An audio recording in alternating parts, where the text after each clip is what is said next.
Chào mừng quý vị và các bạn đang đến với chương trình Chat với mẹ bỉm sữa.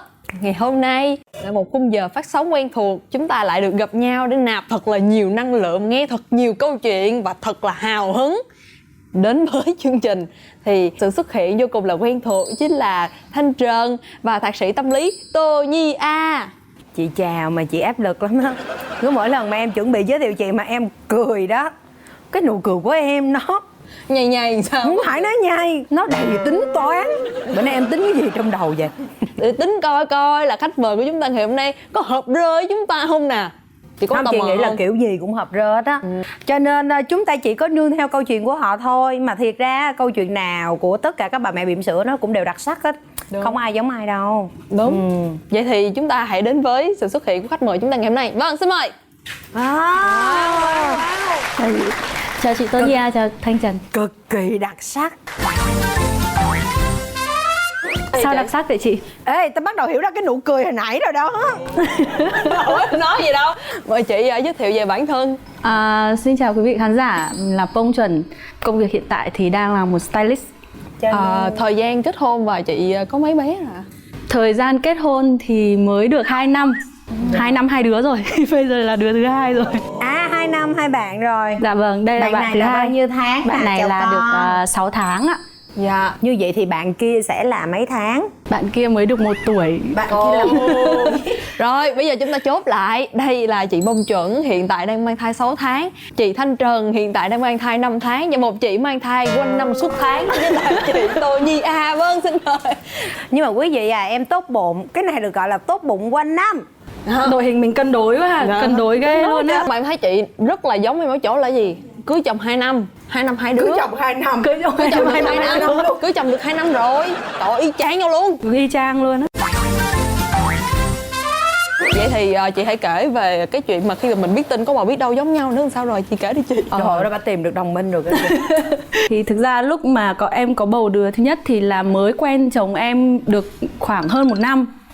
Thì hai đứa cũng dự tính là chắc là khoảng năm sau thì mình sẽ cưới, sẽ có em bé. Tại vì cũng hợp tuổi, nhưng mà năm sau nó đến hơi sớm chị. Cái lúc mà em có em bé là hai đứa đang trong cái hoàn cảnh là cũng đang cãi vã một chút. Và ly kỳ vậy. đúng rồi, và em lúc đấy là em cũng ý định là thôi chắc là không hợp nhau đâu, chắc chia tay luôn. Cãi đến mức đó. Đúng rồi, cãi cũng lớn á. Lúc đó là nghĩ trong đầu thôi, chưa có dám nói về cái việc đấy. Xong hai đứa quyết định là đi chơi ở Đà Lạt. Tiện thể thì chụp một bộ hình cho bạn em là photographer, chụp một bộ hình cưới dùm cho bạn em là chụp hai đứa couple. Xong không ngờ là cái bộ hình đó thành bộ hình cưới luôn chị. Cái vừa mới về đến Sài Gòn cái thấy trễ quá trời mấy ngày. Xong rồi cũng âm thầm đi mua que thử, sáng ra đập vào mặt cái là 2 vạch. Em đưa que ra trước mặt này, ông mở mắt, nhắm mắt ông mở mắt ra. Xong đi ra bàn ăn, ông nhấc điện thoại lên. Alo bố à, cuối năm cưới nhá. Không thèm hỏi em câu nào, không thèm nói với em một câu nào, đi ra gọi điện cho bố nói cưới liền luôn. Cái là không cho em quyết định luôn. Thì thôi bây giờ vào chồng rồi. Vào chồng. Mọi người tưởng em lừa ông ý, thực ra là em bị lừa chị ơi. Thật ra ngoài mặt thì có thể đơ, tại sao tự nhiên không nói gì với tôi, tự nhiên gọi điện chật lại trong lòng yeah cứ thực ra là mình bảo mày tưởng lừa được tao nhưng thực ra tao lừa được mày rồi. Trời ơi, cái gì vậy quý vị ơi, bữa nay em ngồi với 2 con người mà em cảm thấy cô đơn quá. Rồi, vậy thì trong quá trình mang thai thì chị có bị thay đổi về ngoại hình hay tính cách không ạ? Về ngoại hình thì em cũng hay tủi thân với chồng là từ cái lúc mà em cưới anh đến bây giờ chưa có lúc nào em đẹp hết á. Trước cái khoảng thời gian cưới thì mình là người mẫu, ít ra nó mình có trông liên quan đến cái từ bông chuẩn đó không? Dạ đúng đó, rồi. đúng không? Cái tự nhiên từ ngày mình thai nghiến mình hết chuẩn. Hết chuẩn luôn chị. Em cảm giác là từ lúc em cưới ông đến bây giờ cuộc đời em đi xuống dốc á. Chồng mình thì càng ngày càng đẹp ra, cái tự nhiên mình ngày càng xấu đi. Nên là em cảm thấy rất là tủi thân về cái việc đấy. Cái chi tiết mà thay đổi ngoại hình của chị là thay đổi như thế nào ạ? Trước đó thì chưa bao giờ chị vượt qua ngưỡng là 50 kg hết. Cho đến lúc mà lấy chồng 55 cân, 60 cân. Xong rồi đến cái lúc mà em sinh á, là cán đích là 72 cân. Em không thể nào tưởng tượng được là cuộc đời em có lúc mà em 72 kg đầu 7 luôn. Thôi có gì đâu em ơi, dưới cái vòm trời này chuyện gì cũng có thể xảy ra. Em ghen tị với Thanh lắm. Trời ơi, bầu 5 tháng rồi mà vẫn còn ốm như này. Cái tạng em nó vậy á chị, cái tạng người nó ốm nhách ốm nhờm vậy á. Cái kỷ niệm đi sinh của chị có gì vui nữa không kể? Đi sinh thì bình thường là mọi người hay kể về những cái khoảnh khắc rất là cảm động và những cơn gọi là đau đẻ nó rất là thiêng liêng. Vâng, đúng rồi. Em chưa bao giờ biết đau đẻ là gì. Dự sinh của em là cuối tháng 5. Thì đúng đến ngày dự sinh là em vẫn chưa thấy có dấu hiệu gì cả. Hai vợ chồng chuẩn bị đầy đủ các thứ này nọ, các máy quay các thứ này nọ ghê lắm. Nhưng mà xong cuối cùng không thấy nó ra. Thì hai đứa em đi khám. Đi khám đến thì bác sĩ bảo là xương chậu của em hẹp quá, không có mở được. Thì là bắt buộc là phải mổ. Và nước ối nó cạn rồi cho nên là phải nhập viện ngay, ngày mai nhập viện ngay để mổ.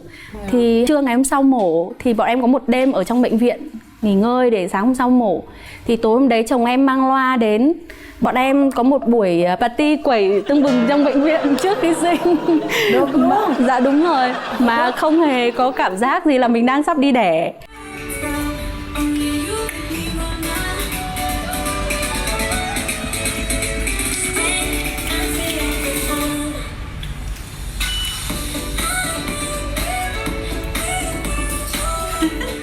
Chưa kịp sợ thì ngày hôm sau vào phòng mổ, chồng em còn chưa kịp chia tay chia chân rồi chưa, vợ ơi cố lên. Đúng với format theo kiểu Đúng rồi, em tức là phải nha. tức là phải có, mình sẽ có khoảnh khắc là em ơi cố gắng lên hay là anh đợi. Đúng rồi, anh sẽ ở bên cạnh em.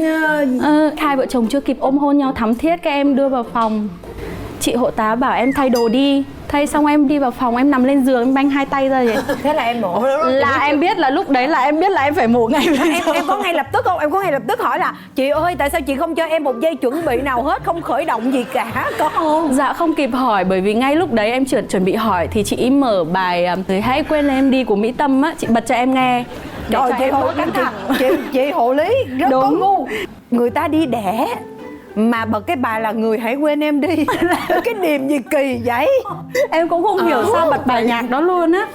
Cái xong rồi khoảng 15 phút, 20 phút sau thì là sinh xong rồi. Thì là em bé áp ra với em xong rồi là đi ra gặp bố. Thì là bố kiểu ngỡ ngàng luôn. Ở đâu ra đứa này kiểu vậy luôn Đúng hả? rồi. Em nghĩ rằng là chồng em với một người rất là mong chờ như thế thì chắc là sẽ khóc trong giây phút là gặp con. Ai cũng tưởng tượng chồng mình sẽ khóc hết Đúng. chị. Ai Nhưng cũng tưởng không tượng. chị ơi, chồng em bảo ủa phải con mình không ta? Gì vậy trời?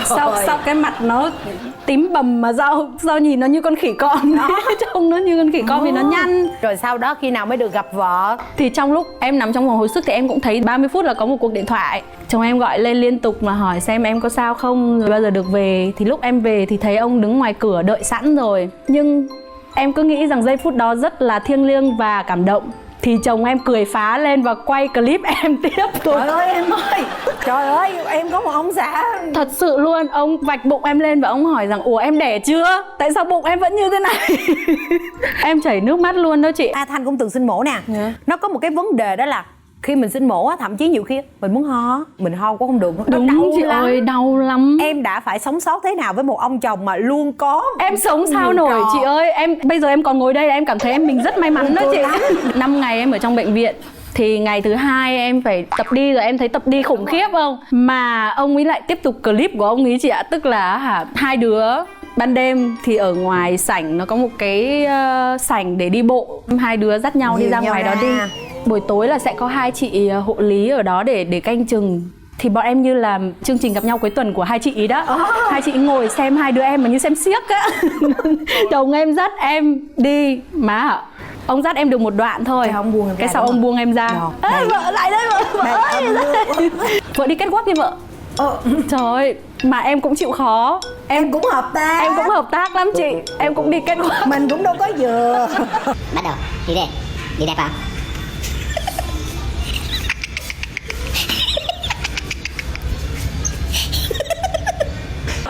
Em đi trông như một cái con tật nguyền và đi như con zombie đi ở trên cái hành lang đó, mà em không biết sao em sống được qua 5 ngày đó luôn á thật.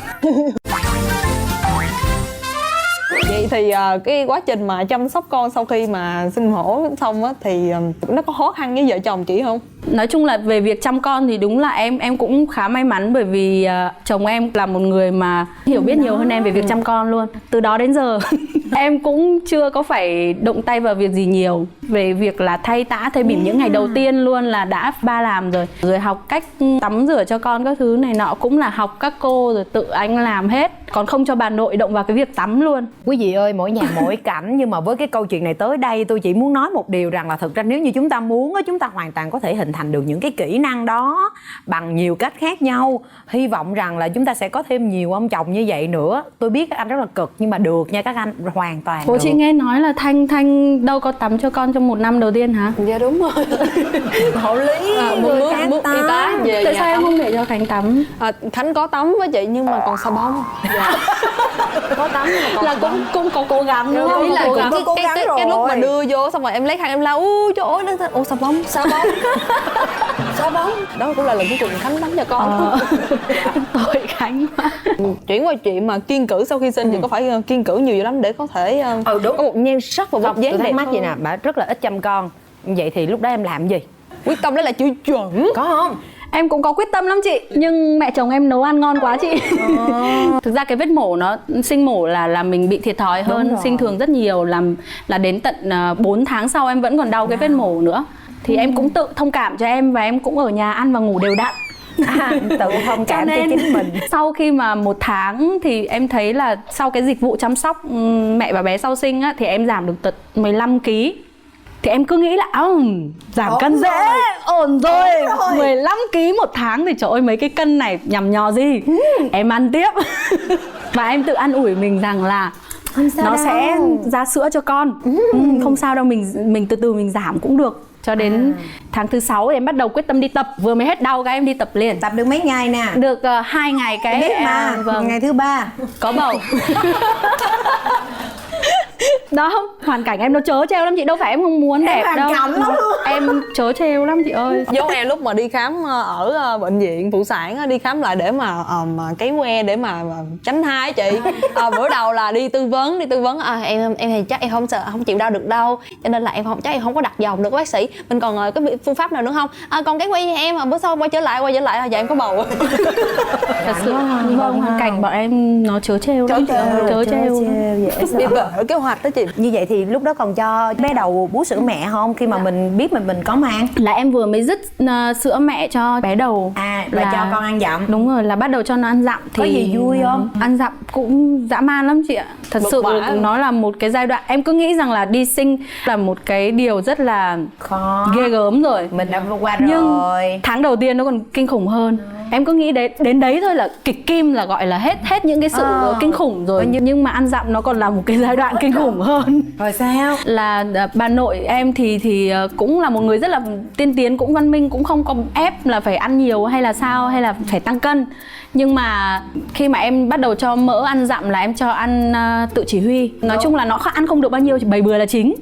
Nhưng mà cái việc đó nó làm cho nó phân biệt được thức ăn. Thì mẹ em thấy nó không ăn được nhiều thì mẹ em sợ là bà sót, bà sợ là nó đói hay sao đó. Thì mẹ em lại muốn cho nó ăn thêm cháo để có thêm chất dinh dưỡng. Thì em cũng đồng tình với cái việc đó. Bây giờ bắt đầu là cuộc chiến giữa mẹ chồng em và chồng em. Bình thường rằng là người ta sẽ thấy rằng là mẹ chồng là sẽ phải có cuộc chiến với con dâu, và chồng sẽ là người ở giữa để gọi là dàn xếp cái việc đó. Nhưng không, trong gia đình em là người dàn xếp. Wow. Là giữa cái việc là cho ăn như thế nào, rồi ăn chiều theo ý của con, hay là phải cho nó ăn thêm để nó đủ chất. Và chồng em lúc nào cũng sẽ có cái câu như này: con phải còn mẹ không đấy? Tại sao mẹ hầm gà ác cho vợ con mà mẹ không thể nào mẹ hầm thêm một con cho con được? Xong rồi giờ sẽ có những câu là: tại sao em lại cứ suốt ngày em về phe mẹ thế? Mẹ vào một cái là em bắt đầu em không còn là vợ anh nữa. Tại vì mẹ là người lớn và em biết là mẹ vào chăm sóc con mình thì mẹ rất là vất vả. Thì em cũng nói với chồng em như thế, nhưng mà có những lúc mà ông nóng tính xong rồi là không kiềm chế được, là hay nói những cái lời tổn thương mẹ á, thì em phải người ở giữa để dàn xếp. Thế là lúc nào em cũng phải đứng về phe mẹ em, tại sao anh lại có thể nói như thế được. Xong sau đó em lại sẽ phải nịnh chồng em, vuốt ve, thôi vợ có phải về phe mẹ đâu, nhưng mà ý là như thế. Khổ lắm em, như kiểu bác sĩ tâm lý, bác sĩ hoa súng ấy chị. Những gì mà nãy giờ mà chị kể em cảm giác như là chị không hề có một chút gì gọi là áp lực hay stress sau sinh luôn đó. Mà thật sự là chị đâu có xảy ra với chị không? Có chứ. Em cũng bị stress rất nhiều á. Mọi người cứ thấy em hay vui vẻ vậy thôi. Nhưng mà cũng có lúc mà chồng em đi làm cả ngày rồi không về chứ, và đâu có người mua vui cho em đâu. Thành ra những lúc như thế là em bị stress. Thì phụ nữ là cứ lúc nào rảnh quá là sẽ hay tự suy diễn lắm chị. Là em sẽ suy diễn rằng là bây giờ mình béo, mình mập rồi hay tủi thân á. Ví dụ như là cái việc quan hệ giữa hai vợ chồng lúc bầu cho đến cái lúc em sinh là kiêng cữ. Nhưng mà ông né em như né tà á chị. Tại sao? Anh cảm thấy là xấu hổ vì là sợ là con nhìn thấy. Ông bảo là trời ơi, điều này có diễn ra trong thực tế. Nó không phải là chuyện lạnh nhạt mà dành cho vợ, mà thực sự đó là một suy nghĩ nghiêm túc, mặc dù nhìn nó rất là ngây thơ. Nhưng mà những cái anh mà thuần túy là cái gọi là cái quan điểm của anh là đúng cái chuyện này á, thực ra lại là những cái người đàn ông đáng tin. Chị cảm thấy như vậy. Như vậy đến nó ở trong bụng sợ nó nhìn thấy vậy, chứ bây giờ nó chào đời rồi. Nó có ngủ chung với hai chồng em không? Bé thì nó sẽ ngủ chung với bọn em cách bữa. Nói chung là đến bé thứ hai là bọn em bắt đầu suy nghĩ thoáng hơn ra một chút rồi, là chồng em cũng đã gọi thông rồi đó. Đúng rồi, đã được đả thông tư tưởng một chút thôi. Bảo là thôi bây giờ thôi được rồi, 1 tuần 1 lần. Vết mổ đó nó có làm cho em cảm thấy e ngại không? Về mặt thẩm mỹ. Em cũng bị stress về cái việc đó một chút. Tại vì là cái vết mổ của em thì em lại là cơ điện lồi. Cho nên nó không có được đẹp mắt. Một con đĩa đúng không chị? Đúng rồi. Một con đĩa dày và dài và đen. Mà đen nữa. Đen. Trình kiếm ở đâu ra một cái Ủa, người sao- mà xong sao rồi giống hai y người chang? mặc Ủa, sao một vậy đội em? luôn á trời. Tôi có cảm giác đây là em gái cái ghế này đi em xa gái hơn. thất lạc của em. Ôi kìa trời ơi thiệt. Rồi sao rồi em ngại hả? Em bị tự ti á. Đúng rồi. Nên là em bình thường nếu mà đi ngủ, em với cả anh nhà em là không mặc gì đi ngủ hết á. Còn bây giờ là em mặc đồ đi ngủ. Là ông cảm thấy ủa sao tự nhiên em mặc đồ đi ngủ. Thì em bảo là tại vì bây giờ em cảm thấy nó không phải là em nữa. Cái tự nhiên em muốn che đi. Phản ứng của anh sao? Thì Đến có khi em một ngày nói. đi tắm thì ông nhìn thấy cái vết mổ của em. Thì tự nhiên đứng sững lại. Xong rồi mà trời ơi Gãy sao đầu. tự nhiên cái vết mổ của em nó thâm xì, nó to này. Sao thế em bảo là em chả biết nữa, chắc là mang bầu nó bị căng ra. Sau đứng chết lặng luôn. Thương em quá. Ôi thương quá. Nên lúc đấy em mới bắt đầu hết cái việc là em Cảm tự thấy ti nó về tự cái ti. việc đấy. Mà chồng chị có tật xấu gì không? Nãy giờ nghe kể là toàn là rất Điều tốt đẹp yêu. hả chị? Tôi chết rồi, em bị mụ mị đầu óc rồi. Em phải kể tật xấu. Thật sự là có nhiều người hỏi em là nếu như mà em nhìn thấy cái gì để mà em nghĩ đến chồng em á, thì em sẽ trả lời ngay đấy là cái máy hút bụi. Bởi vì là chồng em cứ về đến nhà là hút bụi. Nhà đang rất sạch, mẹ em vừa lau nhà xong, ông vừa đi làm về. Không đi hút bụi. Tại sao nhà bừa bộn nhỉ? Ôi thế là người phụ nữ kia bị tổn thương. Đúng nè, chị ơi. đó. Tại sao bàn ghế lại như này nhỉ? Tại sao em lại để túi sách như này rồi ông mang máy hút bụi ra ông hút chị? Hút bụi. Ông hút mà mặc kệ rằng là nhà có bẩn hay không, hút khắp nhà. Xong mà chị biết cái tiếng hút bụi nó ồn. Thằng con đang ngủ, mở trưng mắt ra nhìn ba. Em dỗ con đi, anh hút bụi tiếp. Xong rồi lau nhà, mà mỗi lần ông dọn nhà là ông ồn ào lắm chị ơi. Ông đâu phải dọn nhà như người ta là cứ bình thường mình dọn nhà như này đi, quăng nọ quăng cái kia, xong bắt đầu là quăng. Tại đàn ông tay chân Thì đó thì mạnh là bạo. một người đàn ông dọn nhà nó phải ra cái điều đó. Không chị ơi, nhưng nhức đầu lắm chị ơi. Rồi ôi, em đã cãi nhau rất nhiều lần vì chuyện dọn nhà với ông ý. Còn cái nữa là chồng em bị lơ đễnh á, làm như mang bầu thay em á, hay quên lắm. Buổi sáng mà ông đi làm là ông phải khoắng cả nhà dậy hết, bằng cách là anh đi ra khỏi nhà rồi, đi làm rồi, quay lại anh quên chìa khóa, quay lại cái lại mở cửa lạch cạch lại tít tít, thằng con lại dậy. Nó vừa nhắm mắt ngủ đi được một tí cái bà lại tít mở cửa. Quên mũ bảo hiểm rồi em ơi. Là cứ như thế khoảng tầm 5-7 vòng mới đi làm được. Thì con em nó tỉnh luôn rồi, gọi là không ngủ nữa rồi. Là bắt đầu mình lại phải dậy để chơi với nó. Cô ấy chê chồng mà trong ánh mắt ấy ngời lên niềm hạnh phúc. Tôi không chấp nhận được. Không, bây giờ em ngồi đây em thấy hạnh phúc thôi. Nhưng mà lúc đấy thì không chị ơi. Tranh thủ mình gửi luôn, mình gửi trên sóng truyền hình thì không thể nào mà ảnh không cảnh tỉnh được hết á. Nhắn gửi đến chồng. Dạ. Không biết phải nói gì với anh.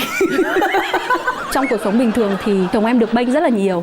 Bạn bè em rất hay bênh chồng em, nói rằng tội anh Tùng quá, thương anh Tùng quá, bông nó hay mắng anh Tùng quá. Nhưng mà thực ra mọi người không hiểu. Lời mà em muốn nhắn gửi là em phải gắm lời nhắn đến bạn bè em, không phải như chúng mày nghĩ đâu. Bạn em đang đợi em. Không phải như các bạn nghĩ đâu các bạn ạ. Thật sự cuộc sống của hai vợ chồng tôi là tôi lúc nào cũng phải là một người chịu đựng. Bởi vì con người kia đi ra ngoài là im lặng không nói một lời, thánh thiện, thiện như một thiên thần vậy đó. Về đến nhà là hay càu nhàu em lắm. Tại sao lại có thể hay càu nhàu vợ như thế trong khi vợ mang bầu được chứ? Thực ra người em muốn nhắn gửi đấy là mẹ chồng em. Là thực ra con biết là mẹ nuôi chồng con 30 mấy năm, nhưng mà con nghĩ rằng có những cái mà thực sự là mẹ cũng không hiểu chồng con bằng con lắm. Gốc khuất. Thôi em gì dũng cảm vậy trời. Trời ơi, em dũng cảm quá luôn Bông ơi. Trong mắt mẹ em thì em nghĩ rằng chồng em lúc nào cũng là một đứa trẻ, nhưng thực ra em cũng muốn mẹ em cứ mặc kệ chồng em đi. Đừng có chăm sóc anh quá, bởi vì là anh ấy cũng là một người đàn ông 30 mấy tuổi rồi.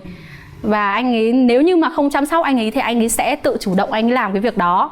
Và nếu như mà mẹ càng chăm sóc anh ấy thì anh sẽ càng phụ thuộc hơn. Thì Tóm nên lại là thôi mẹ ơi, mẹ kệ ảnh đi. Đúng. Ảnh mà không có ổn thì thực ra cũng đã có con lo cho ảnh rồi. Mẹ cũng không cần lo. không, nghe con không lo được thì anh tự lo thôi chứ con không lo đâu. Em hy vọng là mẹ em sẽ đỡ cảm thấy buồn hơn khi ở với chúng em sau này. Tại vì mẹ em giúp đỡ hai vợ chồng rất là nhiều trong việc chăm con. Những lời nhắn gửi của chị Vông Chuẩn đây cũng đã khép lại chương trình Chat với Mẹ Bỉm Sữa. Và chúc chị bé thứ hai này đây sẽ là mẹ tròn con vuông. Đó, gia đình luôn luôn hạnh phúc chị nhé. Cảm ơn em. Chương trình Chat với Mẹ Bỉm Sữa của chúng ta đến đây đã kết thúc rồi. Chương trình được phát sóng vào lúc 15h20 thứ Bảy hàng tuần trên kênh HTV7. Và trong trường hợp quá bận rộn thì chúng ta đừng quá lo lắng. Hãy mở lại kênh YouTube MCV Media hoặc là cổng thông tin Love TV để có thể theo dõi đầy đủ chương trình quý vị nha. Những mẹ bỉm sữa nào chúng ta muốn đăng ký chương trình thì đừng quên truy cập vào fanpage Gia Đình TV để đăng ký ngay ngày hôm nay mọi người nhé. Xin chào và hẹn gặp lại.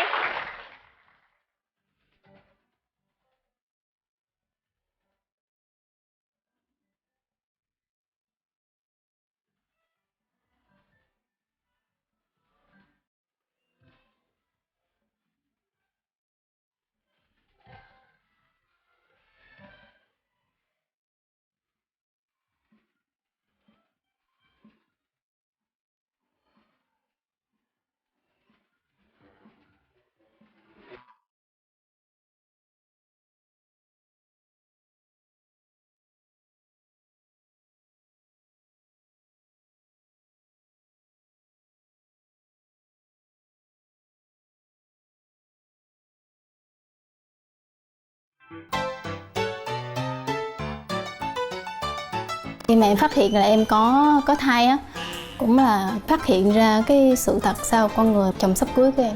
Em từng tự tử. Con em chỉ ban ngày rất là ngoan, nhưng mà ban đêm bé là khóc nhiều. Em rơi vào trạng thái gọi là trầm cảm. Người ta nói con em là không rõ nguồn gốc vì em không được cưới hỏi đàng hoàng. Chat với Mẹ Bỉm Sữa tập 39 sẽ được phát sóng vào lúc 15h20 thứ Bảy ngày 29 tháng 6 2019 trên kênh HTV7.